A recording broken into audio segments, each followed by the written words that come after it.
Oh, yeah. Okay, am I recording now? Yes. Okay. This is Bill. I forgot your last name. Orlandi. He's a fire ranger. Forest Fire Observer. Okay, that's your official title. Okay, he's been wonderful. He's been explaining a lot to me. Friendly. I spoke to him on the phone earlier. And look at this. Isn't that something? These windows, I guess one or two open up like that? Yeah, all four of the corners do. Wow. And you even have an attic up Yep. there. That Bob showed me that Yep. yesterday. And these towers were built, you said, by oil, the people that made oil derricks? Yep. And it's just incredible that, you know, that these are safe structures, probably safer than the more modern things they build, right? Yep. And this radio tower, why do they pick this spot to build a tower? It just because it was the last part of the state property that they got a lease from the state for. Okay. And it was a high enough area, and it had their coverage area. So for DHA, their pole was right next to me. Right. And had been there, and they did move it over to where it is now.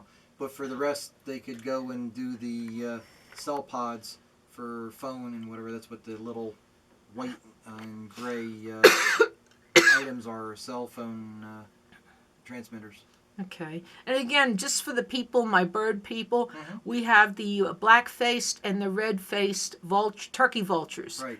And they hang out there. They like to sun themselves, and sometimes they'll open their wings. Yep. And they're beautiful to see. But you said something to me earlier that usually one or both types go away for the winter, go somewhere else. The black-faced typically are southern vultures. They usually don't come up past South Jersey, but because of the weather and climate changes, they've been coming more and more northernly, and they've been actually staying, which is not their normal. Yeah, it's the new normal? Yeah, it's becoming that. I don't like that term, but that's what I hear a lot. Yep, change. With all kinds of things. Oh, yes. So now, Bob says sometimes that you sleep up here. Well, it's not really, often. Yeah, it's not so much we sleep up here, but we may go through, there's been midnight or so. Sometimes we've gone right through the evening, right into the next day, and just done whatever radio. Again, you can't see too much during the dark, but you're doing radio and phone communication still, depending on the size of the fire. Right. And you use a map like Bob where you can use strings? Mm-hmm. Yeah. Hold on, Matt. And then all those numbers, are those sections of... Well, the section would be like Section 5, which is the section warden down below.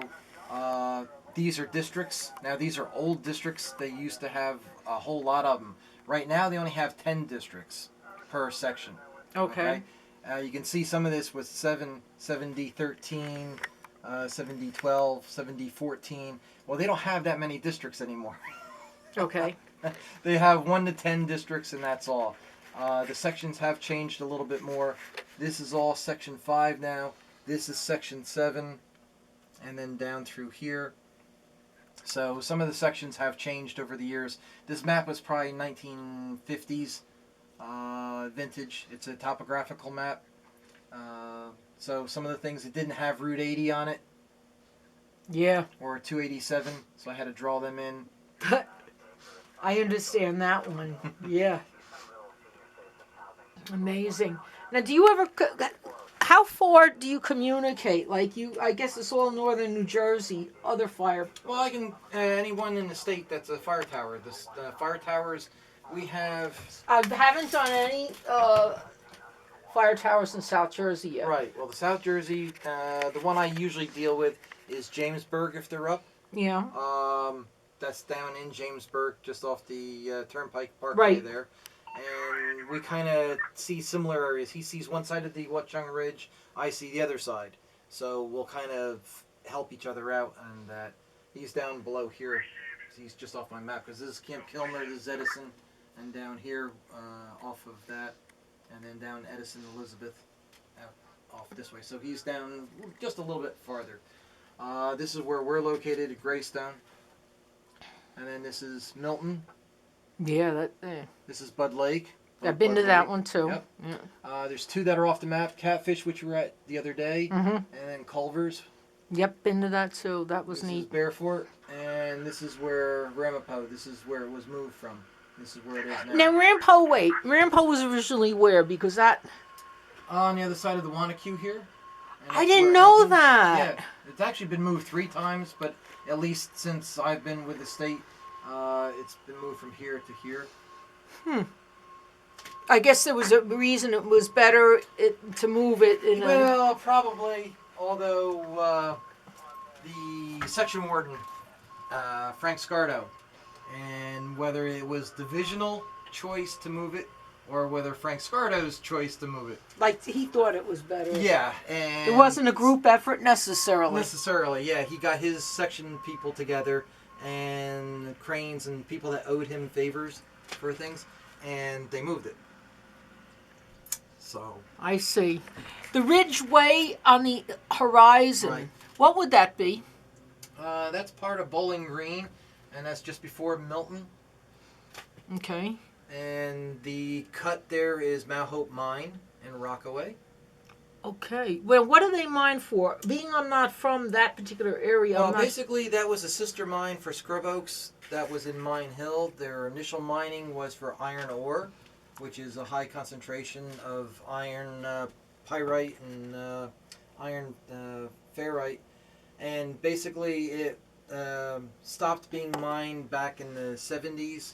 They still run into some parts of it, but basically what they're doing now is open pit mining. Okay. And they're going for the rock and gravel. Okay. You know, we have down by 287 Riverdale, the Yep. quarry. Quarry's there, yep. And I think there's something. Is there still a quarry in Hamburg area or Yes. Hardyston or something? Yep. There's a quarry over on 181 in Sparta also. Oh, Sparta too. Mm-hmm. These birds sit here all day with you? No, they sit there for maybe an hour, if that, and then they fly off sometime around 1 o'clock usually. If the red-tailed hawks come in, they'll sometimes tell them to buzz off. They will back off a red-tailed hawk? Yeah. Oh my God. Were you the one, I forgot to ask.